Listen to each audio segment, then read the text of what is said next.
हा. नमस्कार मित्रांनो. मराठी दर्शनच्या प्रेक्षकांना दिवाळीच्या पुन्हा शुभेच्छा. आणि आज बलिप्रतिपदा आहे, त्या बलिप्रतिपदेच्याही शुभेच्छा.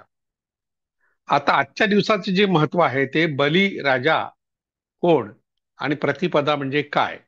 आता अमावास्या ही शेवटची तिथी आहे आणि त्याच्या दुसरा दिवस म्हणजे प्रतिपदा. म्हणजे प्रति म्हणजे नंतर, पद म्हणजे पाऊल. अमावस्येनंतर पडलेलं दुसरं पाऊल किंवा पहिलं पाऊल आपण म्हणूया, या अर्थाचा हा प्रतिपदा शब्द आहे. आता अमावस्या आणि पौर्णिमेचं काय स्थान आहे आपल्या एकंदर जीवनामध्ये. तर अमावस्या ही अंधार निर्माण करणारी आणि पौर्णिमा ही उजेड दाखवणारी. तर ह्या दोन ज्या तिथी आहेत, त्याचा संबंध चंद्र आणि सूर्याशी आहे. जे सूर्याचं जे भासमान भ्रमण आहे, त्यावर जे आधारित पंचांग आहेत त्याला सौर पंचांग म्हणतात. त्या सौर पंचांगामध्ये अमावस्या ही शेवटली तिथी असते आणि चंद्राच्या कलांवर आधारित जे पंचांग आहे त्याला चांद्र पंचांग म्हणतात.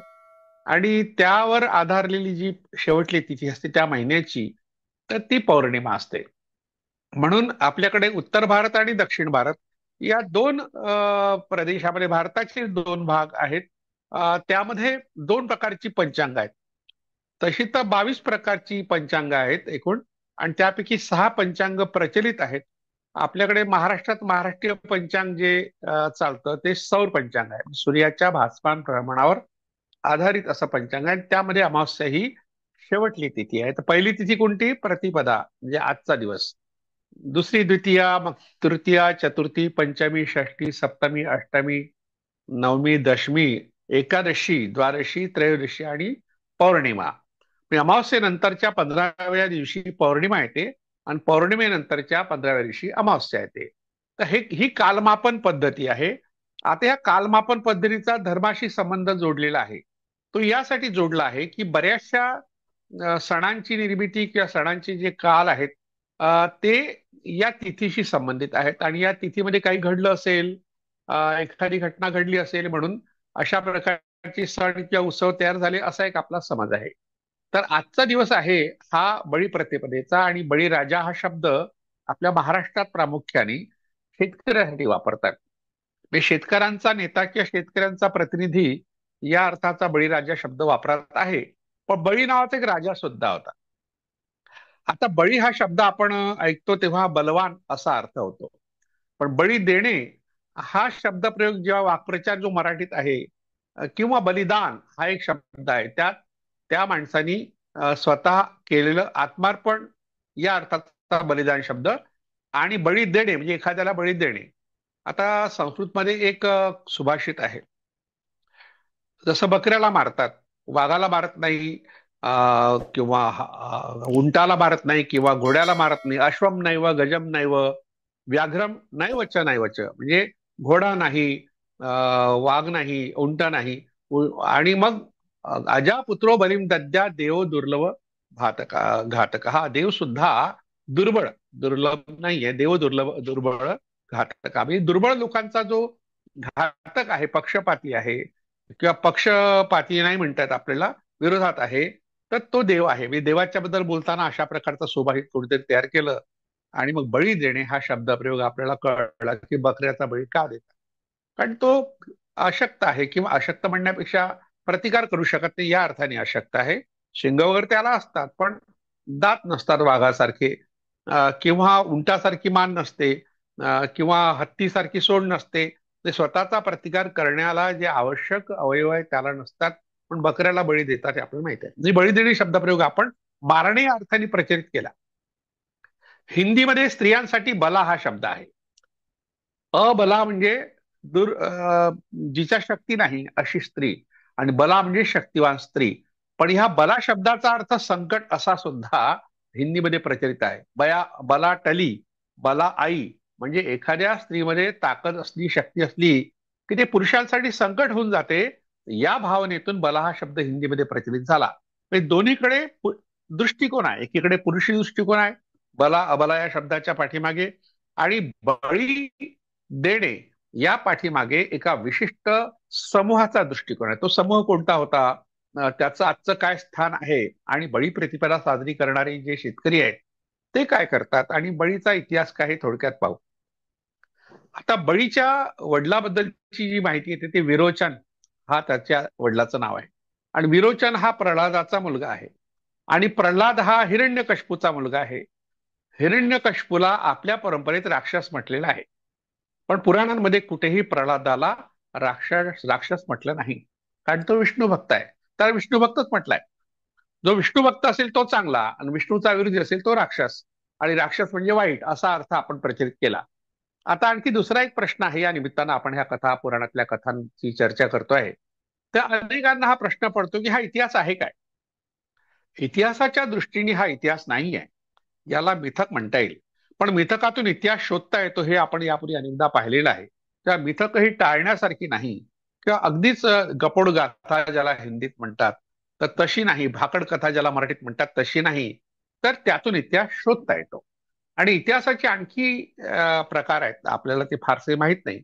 खूप जुना इतिहास ज्यामध्ये कोणत्याही प्रकारचे अवशेष नाहीत, लिपी नाही. त्याला प्रागैतिहास असंही म्हणतात. आणि प्री हिस्ट्री हा एक इंग्लिशमध्ये शब्द आहे, त्याला इतिहास पूर्व काळ. आता इतिहास पूर्व काळाची व्याख्या अशी आहे की ज्यामध्ये अवशेष आहेत पण लिपी नाही.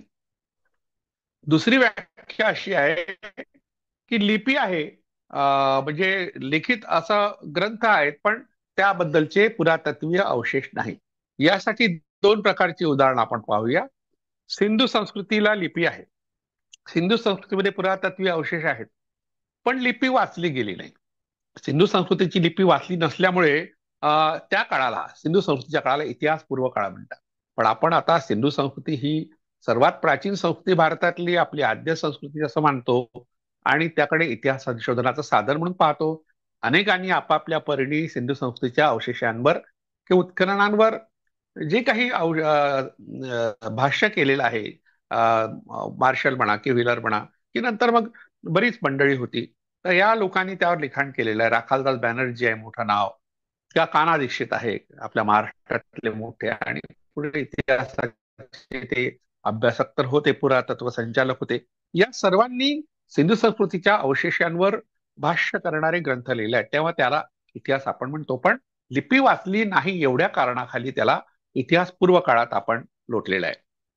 दुसरं उदाहरण ऋग्वेदाचं आहे. ऋग्वेदाचा काळ अभ्यासकांनी, म्हणजे इतिहास संशोधक जे आहे आणि प्रामुख्याने जे संस्कृतचे अभ्यासक आहे जगातले, भारतातलेच नाही, तर या सगळ्यांनी इतिहास इसवी सनापूर्व 1500 वर्ष हा ऋग्वेदाच्या निर्मितीचा काळ सिद्ध केलेला आहे. इसवी सनापूर्व 1500 ते इसवी सनापूर्व 800 असा काळ काही लोकांनी मानलेला. काही लोकांनी इसवी सनापूर्व 1500 ते इसवी सनापूर्व 1000, म्हणजे साधारणतः 1000 वर्षाचा काळ हा ऋग्वेदाच्या निर्मितीचा काळ अलीकडे अभ्यासकांनी मान्य केलाय.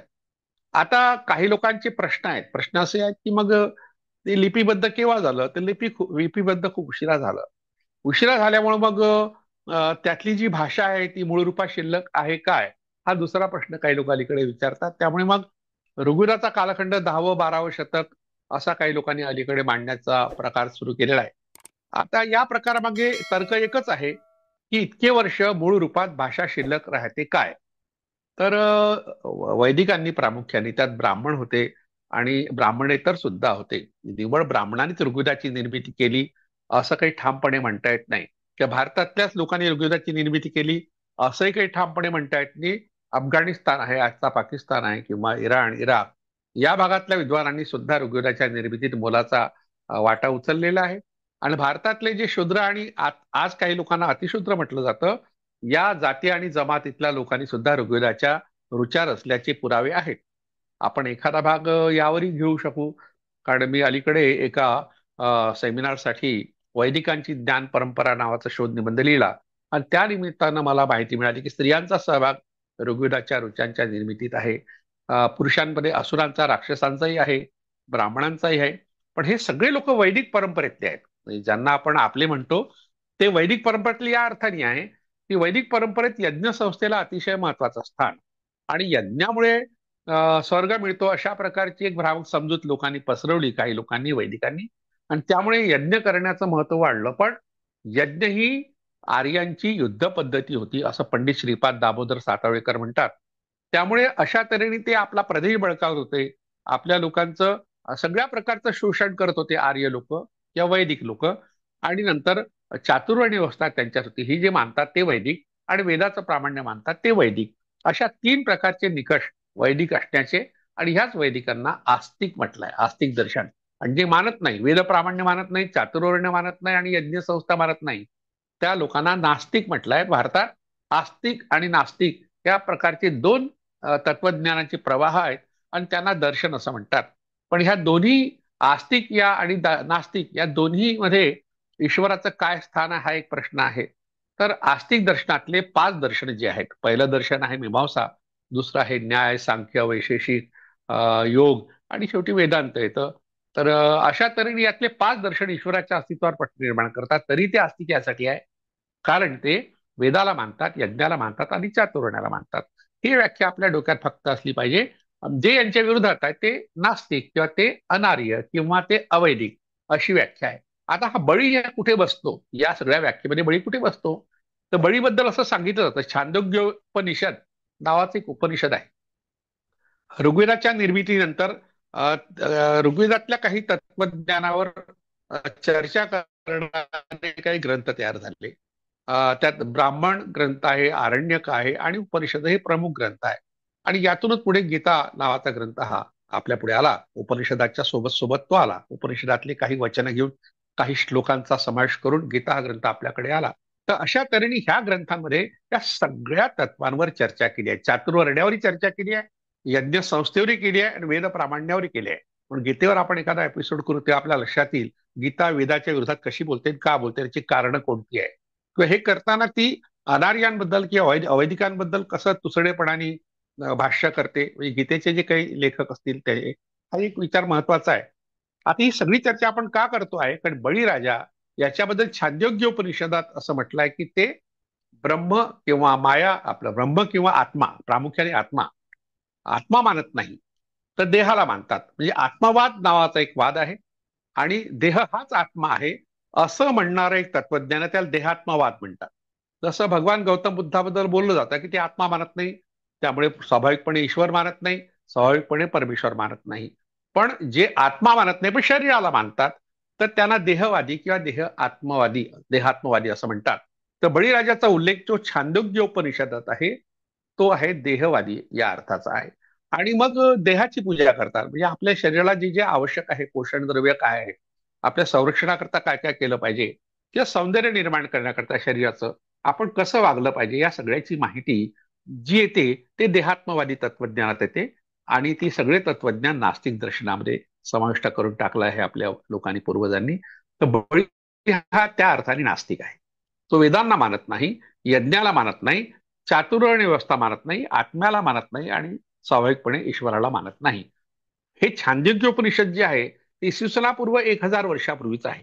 म्हणजे वैदिकांचा जो काळ आहे, इसवीसनापूर्व 1500 ते इसवीसनापूर्व 1000 या काळामध्ये, म्हणजे ऋग्वेदाच्या निर्मितीनंतर 500 वर्षानंतर छांदोग्योपनिषद लिहिलं गेलं, ते रचलं गेलं. पुन्हा लिहिल्या गेल्याबद्दल, लिहिला शब्द म्हटलं की मग लिपी केव्हा होती? वैदिकात लिपी नव्हतीच मुळात. सिंधू संस्कृतीमध्ये लिपी होती पण वैदिकात लिपीच नव्हती. मग ते मौखिक परंपरेने आपल्यापर्यंत ह्या गोष्टी आणत होते किंवा रचून आपल्यापर्यंत कुठे आणत होते. आपल्याला ते ऐकण्याचाही अधिकार नव्हता. वेदाच्या ऋचा ऐकल्या की आपल्या कानात शिस ओतावं किंवा वाचला वेद तर डोळे फोडावे, अशा प्रकारच्या आज्ञा मनुस्मृतीत आहे.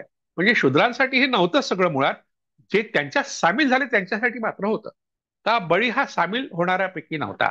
आता बळीच्या वडिलाचा उल्लेख येतो की तो, त्याच्या वडिलाचं नाव विरोचन आहे. विरोचन हा प्रल्हादाचा मुलगा आहे. प्रल्हाद हा हिरण्यकश्यपूचा मुलगा आहे. आता हिरण्यकश्यपू कोणाचा मुलगा आहे? का हिरण्यकश्यपू आणि हिरण्याक्ष हे 2 राक्षस आपल्या पुराणामध्ये सातत्याने आपल्याला दिसतात. ते पुन्हा पुन्हा एखादी कथा जेव्हा सांगितली जाते तेव्हा त्या कथेची लोकप्रियता असते, हा एक भाग. दुसरी गोष्ट तिचा प्रभाव सुद्धा असतो.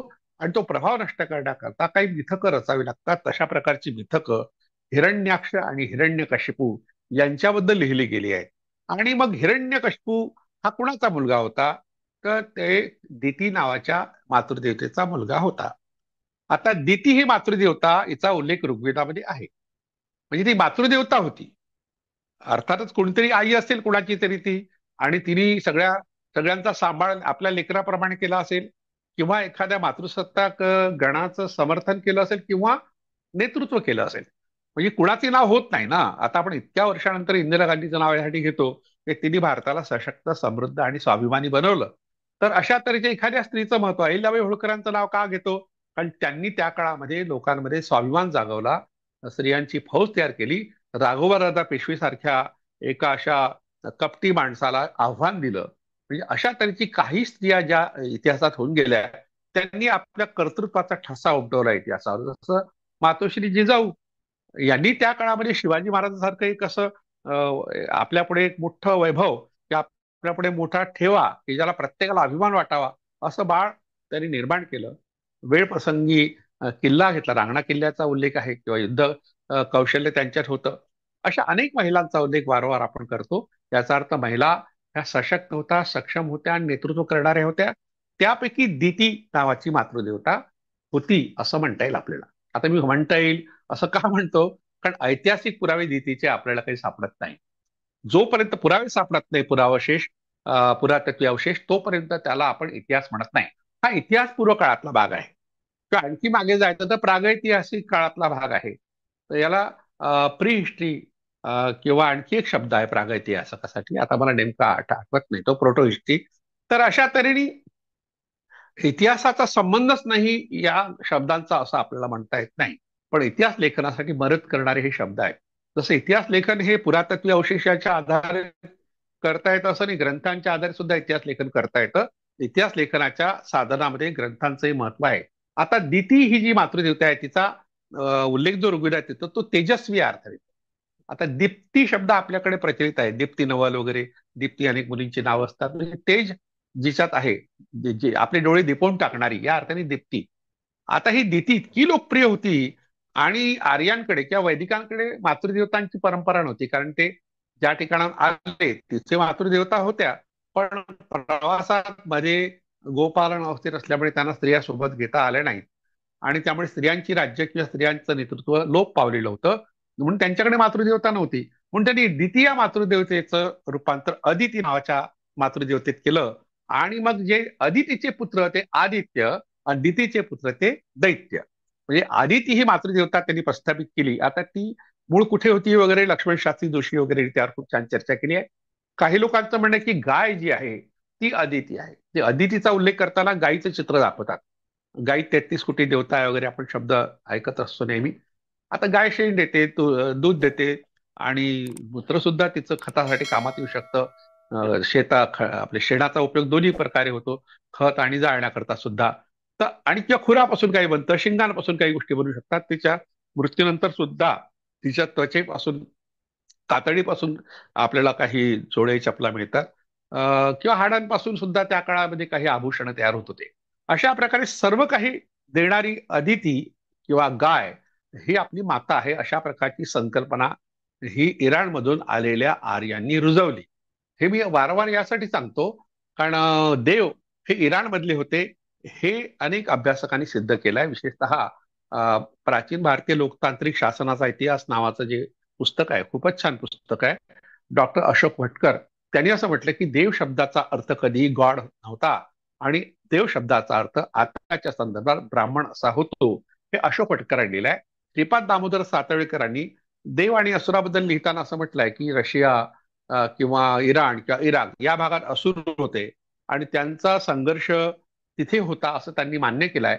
देव आणि असुर हे दोन्हीही इराण इराक मधले होते, किंवा अगदी तुर्कस्तान, अफगाणिस्तान हा जो परिसर आहे आपला भारतीय उपखंडातला, तर या भागातले ते लोक होते आणि भारतात ते आले.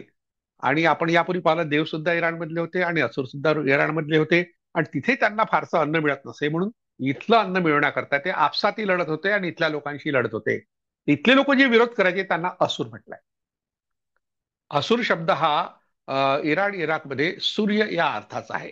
आणि आपल्याकडे भारतामध्ये जो वैदिकांनी नंतर अर्थ असुर शब्दाचा असा लावला, ज्यांच्याकडे जीव रक्षण करण्याची कला किंवा विद्या आहे, अशा लोकांना असुर म्हटलंय, आणि सीमांचं रक्षण करणारे राक्षस म्हटलंय. दितीचे जे उपासक आहेत किंवा पूजा करणारे आहेत ते दैत्य आहेत. आणि धनु नावाच्या मातृदेवतेच्या बळीला दैत्य असं म्हटलंय, ते या अर्थाने की दितीचा मुलगा म्हणून. बरेचदा राक्षसाचा उल्लेख तर वारंवार आलेला आहे. आणि तो त्याचं राज्य चांगलं होतं असं श्रीपाद दामोदर सातवळेकरांनी वैदिक धर्मखंड एक भाग एक नावाचा ग्रंथ 1962 मध्ये लिहिला. तेव्हा ते इकडे बलसाडला होते. बलसाड हे जे गाव आहे ते गुजरातमध्ये आहे. तिथे बलसाड जिल्ह्यामध्ये नाशिकच्या जवळच तो भाग आहे. पारडी नावाचं गाव, किले पारडीला ते गेले आणि त्या ठिकाणी त्यांनी स्वाध्याय मंडळाची स्थापना केली आणि जे काही ग्रंथ निर्माण केले. कारण 1925 मध्ये त्यांनी सातारा जिल्ह्यातला औंध आहे इथे स्वाध्याय मंडळ स्थापन करून काही ग्रंथ तयार केले होते. मग महात्मा गांधींच्या हत्येनंतर त्यांचा प्रिंटिंग प्रेस जाळण्यात आला आणि मग त्यांना औंध सोडावं लागलं आणि मग ते बलसाडमध्ये गेले. तर तिथे असताना त्यांनी हा ग्रंथ लिहिला, वैदिक धर्मखंड भाग एक. त्यात वामनावताराचा संदेश नावाचा एक लेख आहे. वामनावतार का निर्माण झाला? तर बळीला नष्ट करण्याकरता. आणि बळीला नष्ट का करायचं? त्याचं राज्य चांगलं होतं, सुबत्ता होती, न्यायी होता आणि सगळ्यांना सारखं वाटप करणारा समतावादी होता. इतक्या चांगल्या गोष्टी जर बळीच्या राज्यात होत्या, त्याला मारलं का? तर देवांच्या बाबतीत तो अनुकूल नव्हता. एवढं एकच सूत्र सांगितलेलं आहे आपल्या श्रीपाद दामोदर सातवळेकरांनी, की देवांच्या बाबतीत अनुकूल त्यांनी का व्हावं? जे देव तुमच्या संपत्तीचं हरण करण्याकरता, हनन करण्याकरता तुमच्या राज्यात येत असतील तर त्यांचा प्रतिकार करणं हे बळीचं कर्तव्य होतं. म्हणून बळीनी काही त्यांची जी मागणी आहे ती मान्य केली नाही. पण कथा अशी आहे की शुक्राचार्य हा बळीचा गुरु होता, म्हणजे असुरांचाच गुरु होता. आता यापूर्वी आपण पाहिलंय की शुक्राचार्य ज्या मगी ब्राह्मण या जातीचा होता. मला पाहिलं की नाही आठवत नाही, पण मी इतक्यात 2 लेख लिहिले आहेत. 2 दिवाळी म्हणून ते डोक्यात आहेत. तर इराणमधून जी जी मंडळी आपल्या भारतात आली त्यातले मगी ब्राह्मण हे आले आणि हे जे मगी ब्राह्मण होते आजही भारतात आहे. आणि इतिहासाचार्य राजवाडे यांनी सिद्ध केलंय त्यांच्या त्या लेखामध्ये, मगी ब्राह्मण नावाचा लेखच आहे त्यांचा, की मगी ब्राह्मण हे इराणमधून भारतात आले आणि मग ते इथे कसे वसले आणि ते जिथे वसले, ज्या ठिकाणी राहिले त्या भागाला मगध म्हणतात. मगध ते मगांना धारण करणारा प्रदेश. आणि मगध हा जो शब्द आहे तो बिहारसाठी वापरला जात होता पूर्वी, मगध. आजही मागधी नावाची एक प्राकृत बोली आहे. मागधी आणि अर्ध मागधी 2 प्रकारच्या प्राकृत बोली आहेत, प्राकृत भाषा आहेत. आणि जैनांनी प्रामुख्याने ह्या वापरल्या, काही बाबतीत बौद्धांनी वापरल्या. बौद्धांनी मोठ्या प्रमाणात पाली ही प्राकृत भाषा वापरल्यामुळे ती त्यांची धार्मिक भाषा झाली, ज्याला धम्मलिपी असे ते म्हणतात. आता अलीकडे धम्मलिपी शब्द ब्राह्मी लिपीसाठी बौद्ध विद्वान वापरायला लागले आहेत. तर ठीक आहे, अशा प्रकारचे परिवर्तन होत असतात समाजामध्ये आणि आपापल्या परीने संशोधन चिंतन मांडलं पाहिजे. पण हक्क किंवा हेका किंवा हट्ट आपल्याला संशोधनाच्या क्षेत्रात करता येत नाही, कारण त्याला अनेक पैलू असतात आणि त्यातून सत्य बाहेर येतं.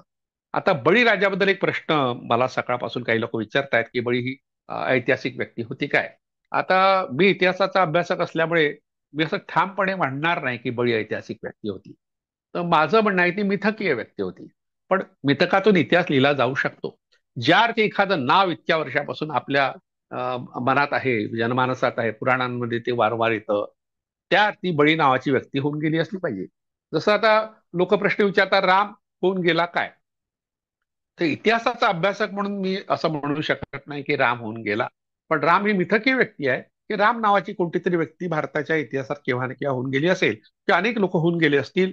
आणि त्याची जी कथा आपल्यापर्यंत आलेली आहे त्याला पुराण कथा म्हणतो किंवा मिथक म्हणतो आपण. तर ह्या मिथकांना आपण मिथकच म्हणायला पाहिजे.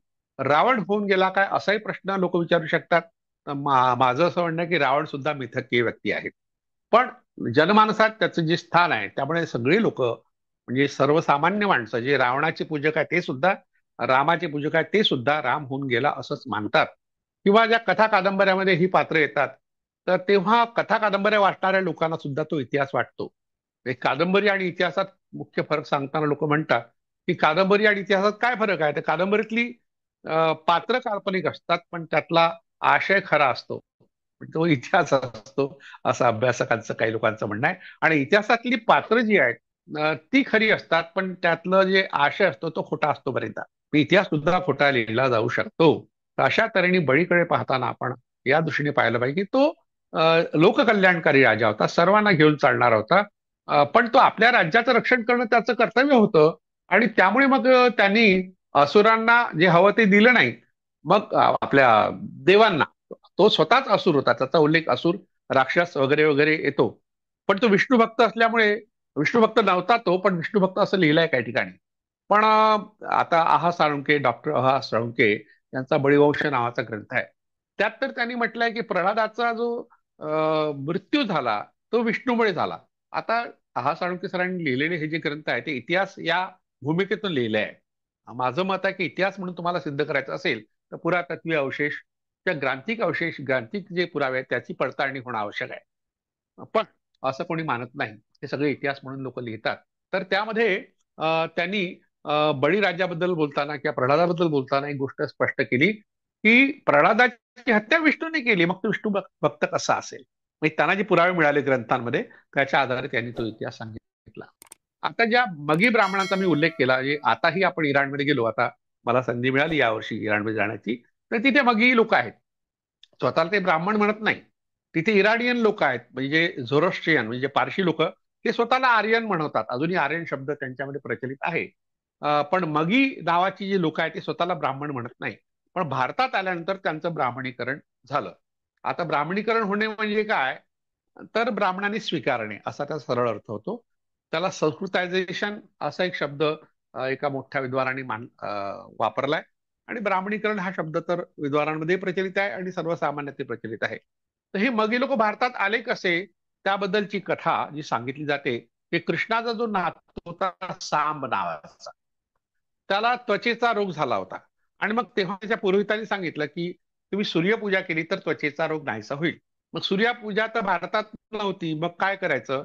इराणमधून त्यांनी काही ब्राह्मण आणले, ते मगी ब्राह्मण होते आणि ते सूर्यपूजक होते. मी जेव्हा इराणमध्ये गेलो तेव्हा तिथे सूर्याचं मंदिर मला पाहायला मिळालं. टेपे सियाल नावाचं काशान प्रांतामध्ये ते मंदिर आहे. सूर्याची मूर्ती नष्ट करण्यात आली तिथली. पण ते मंदिर जे आहे त्याला झिगुरात म्हणतात. झिगुरात म्हणजे उंच मंदिर, मोठ्या प्रमाणातलं टेकडी. झिगुरातचा अर्थ तसा टेपे हा शब्दही टेकडी या अर्थाचा आहे. झिगुरात म्हणजे उंच टेकडीवर बांधलेलं मंदिर. तर ते आहे, ते पाहायची संधी मला मिळाली. तर सूर्यपूजा जी आहे तिला तिथे मिथ्र म्हणायचे, मिथ्र. आणि आपल्याकडे संस्कृतमध्ये सूर्याचे एक विशेषण मित्र आहे. ओ मित्राय नमः, रवे नमः, पुष्णे नमः, मरिके नमः, आदित्याय नमः वगैरे वगैरे. हे जे 12 सूर्यनमस्कार घालताना 12 मंत्र म्हणतात त्यात एक मित्र आहे. तर मित्राचा जो संप्रदाय होता तो इराण, इराक, इजिप्तमध्येही होता, बॉबिलिनियामध्ये होता आणि इस्रायलमध्ये सुद्धा होता. म्हणजे इतका पसरलेला तो संप्रदाय होता. आणि त्याचे जे उपासक होते ते पुरोहित होते, ते मगी लोक होते. आता कदाचित मॅगी हा जो शब्द आहे खाद्यपदार्थाचा, तो त्या मगीपासून आला असेल, त्यांनीच केलेला पदार्थ असेल तो कदाचित. तर जेव्हा ते सांबानी आणलंय, सांबानी जेव्हा ह्या लोकांना आपल्या भारतात आणलं मगी, तर त्यांनी सूर्यपूजा भारतात आणली. आणि सूर्यपूजेबद्दल असं म्हटलं जातं की तिथला सूर्य जो आहे तो बूट घातलेला होता. म्हणजे बुटात त्यांचा पेहरावच वेगळा होता इराणी लोकांचा. आणि त्यामुळे बुटातला सूर्य त्यांनी इथे आणला, तशा मूर्त्या घडवल्या. पण मग आपल्या भारतीय लोकांना बुटात देव कसा, देव बूट बूट घालताना देव आपण नाही पाहत ना, म्हणून त्याला पाय दाखवायचे नाही अशा प्रकारची एक परंपरा मूर्तिकलेत आपल्या मूर्तिशास्त्रात पडली. आणि मग नंतर कालांतराने पाय दाखवण्यात आले. असा सूर्यपूजेचा पूर्ण मोठा इतिहास आहे, त्यावर लिहिलं सुद्धा आहे लोकांनी. सर्वसाक्षी नावाचं एक पुस्तक आहे. त्याच्यामध्ये हा सगळा इतिहास प्रामुख्याने पुरातत्व पुरावे किंवा मूर्ती या सगळ्यांचा समावेश आहे. तर अशा तऱ्हेने सूर्यपूजा करणारा जो वर्ग होता मगी ब्राह्मणांचा, त्यातला जो एक पुरोहित होता तो शुक्राचार्य होता. म्हणजे तो इराण मधला होता हे तर स्पष्ट होते. मग असुर इराणमध्ये मध्ये होते हे श्रीपाद दामोदर सातवळेकर मान्य करतात. सगळेच संस्कृतचे पंडित मान्य करतात. पण देव इराण मधले होते हे मात्र ते मान्य करत नाही. कारण देव या शब्दाचा अर्थ ब्राह्मण असा होतो. आणि आपल्या भारतातले लोक जे ब्राह्मण आहेत ते स्वतःला देव मानतात आणि आर्य मानतात. ते आपण भारतातले नाही म्हटलं तर भारताच्या बाहेर काढतील लोक. म्हणून ते म्हणतात नाही आम्ही भारतातले पण असुर भारतातले नाही. म्हणून सातवळेकरांनी वामनावताराचा संदेश नावाचा जो लेख लिहिला त्याच्यामध्ये बळी हा रशियामधला होता असं म्हटलं. आता रशिया म्हटलं की आपल्या नजरेसमोर येते की असा वेगळा प्रदेश, कम्युनिस्टांचं राज्य, त्याचा विचार असलेला देश आणि चीनशी स्पर्धा करणारा. पण रशिया जो आहे तो इराण इराकच्या बॉर्डरला लागूनच आहे. आणि तुर्कस्तान जो आहे, रशियन तुर्कस्तान नावाचा जो तुर्कस्तान आहे, ते युरोपलाही लागून आहे आणि आशिया खंडावर आहे. म्हणजे दोन्ही खंडांना जोडणारा दुवा म्हणून तुर्कस्तानाचा उल्लेख येतो. तुर्कस्तानातल्या अनेक प्रथा आणि परंपरा भारतात आलेल्या आहेत. तर त्यातली सूर्यपूजा हा त्यातला एक भाग आहे, तिथे इराणमधून आली. आणि शुक्राचार्याची कथा जी सांगण्यात येते की जेव्हा तो वामन भिक्षा मागायला आला, तर आलेल्या कोणत्याही माणसाला दान दिलं पाहिजे किंवा मदत केली पाहिजे, अशा उदात्त भावनेचा हा बळीराजा होता. त्याचा गैरफायदा वामनाने घेतला. वामन शब्दाचा अर्थ होतो बुटका, आणि तो ब्राह्मण होता, म्हणजे बुटका ब्राह्मण. त्याची उंची केवढी? म्हणजे 4 फूट. जास्तीत जास्त बुटका म्हटलं की तो 4 फुटाच्या खालीच असला पाहिजे. तो जास्त उंच असू शकत नाही. बळी तर 5-6 फूट असू शकतो, पण हा बुटकाच आहे ना, म्हणजे तो 3-3.5-4 फूट असेल. तर यांनी त्याला भिक्षा मागितली, आणि जेव्हा ते दान दिलं, दान देताना जी झारी होती, त्या झारीमध्ये अ, शुक्राचार्य लहान खड्याच्या रूपात गेला. प्रतिकात्मक कथा आहे, असं काही कोणाला लहान होता येत नाही.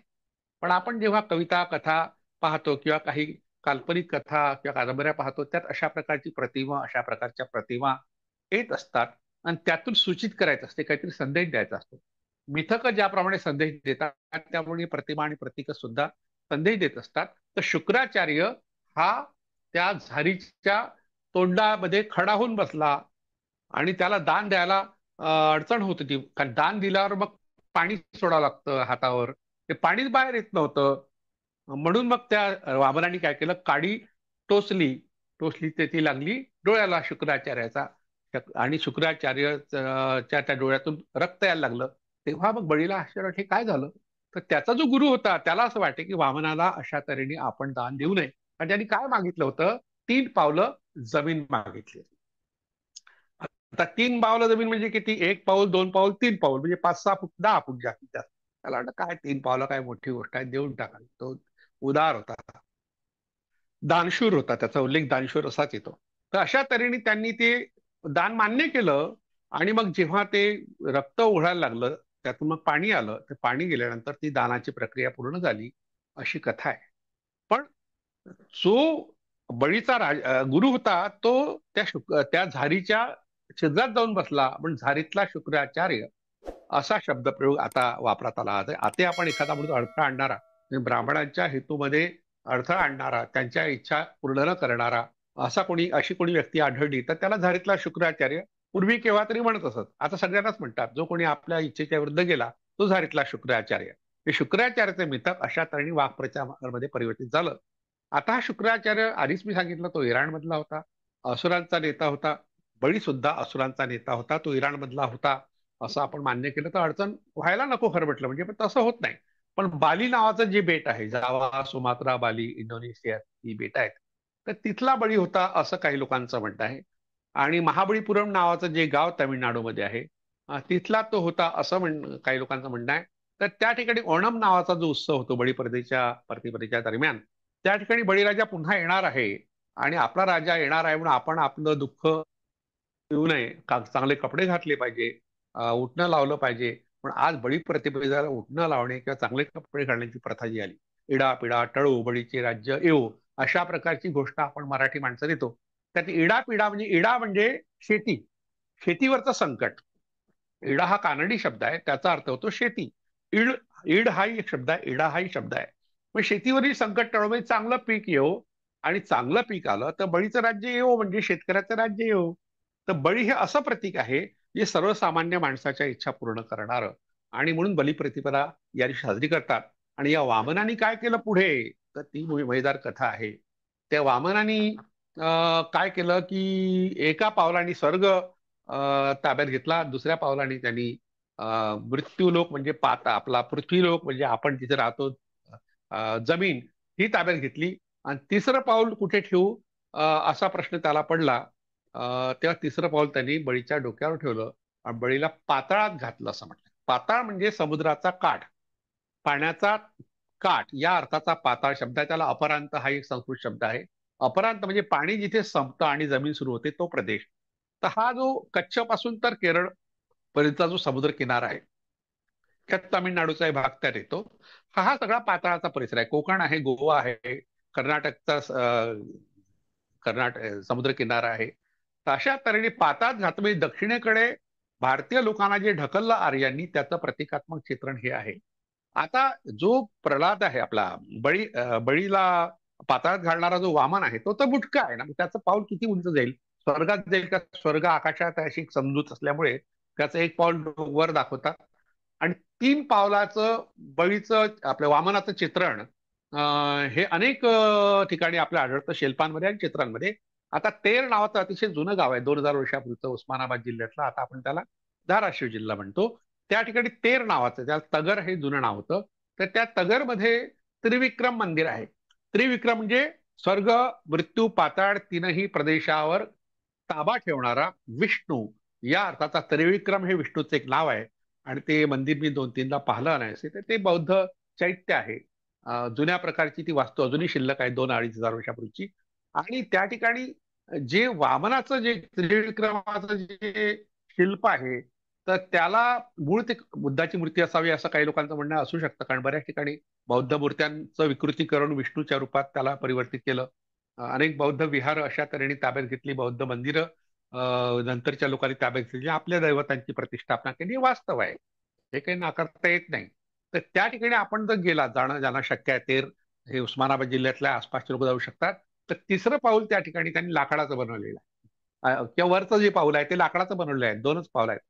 तर अशा तऱ्हेने म्हणजे मिथक तयार करायची, शिल्प तयार करायची, चित्र तयार करायची आणि इतिहास नव्याने रचायचा, असा प्रकार वारंवार अनेक देशांमध्ये, अनेक संस्कृतीमध्ये झालाय. भारतातच झाला असं म्हणता येत नाही.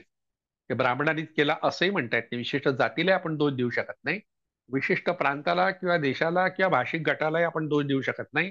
ही मानवी प्रवृत्ती आहे की आपलं ते चांगलं, दुसऱ्याचं वाईट, आपला तो बाब्या आणि दुसऱ्याचं ते कार्ट, या भूमिकेतून बळीची कथा तयार झाली. आणि बळीराजा चांगला होता एकीकडे मान्य केलं, पण तरी देवाचं ऐकत नाही म्हणून तो आपला नाही. म्हणजे आपल्या गटात आला तर तो स्वच्छ, दुसऱ्याच्या गटात गेला की त्याला 70,000 कोटीचा घोटाळा केला म्हणून दोष दाखवायचा. अशा तऱ्हेचा प्रकार जो राजकारणात आता घडतो, असाच प्रकार सातत्याने जगभरातल्या सगळ्या संस्कृतीमध्ये झाला आहे. तिथल्या मिथकामध्ये तो प्रतिबिंबित झाला आहे. तर बळीच्या कथेकडे आपण या दृष्टीने पाहावं. इतिहास म्हणून याच्याकडे पाहता येत नाही, पण ऐतिहासिक घटनेचं चित्रण, प्रतिकात्मक चित्रण, या अर्थाने आपण बळीराजाकडे पाहावं. एवढंच मी या ठिकाणी बोलतो. आणि इडापिडा टळो आणि बळीचे राज्य येवो, अशी एक शुभेच्छा, सदिच्छा बलिप्रतिपदेच्या निमित्ताने व्यक्त करतो मराठी दर्शनच्या प्रेक्षकांसाठी.